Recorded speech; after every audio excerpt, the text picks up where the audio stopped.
Ladies and gentlemen and variations thereupon, I'm about to turn this ball completely invisible to the naked eye.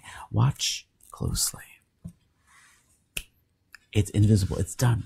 Completely invisible. You can't see it. I don't just mean there's a cup covering the ball. I mean it really is completely invisible to the naked eye. You can't see it. Now, the reason it's invisible is because there's no matter on that ball. So if you roll it around, get some particulars back on, the coloring slowly comes back, rendering the ball visible again.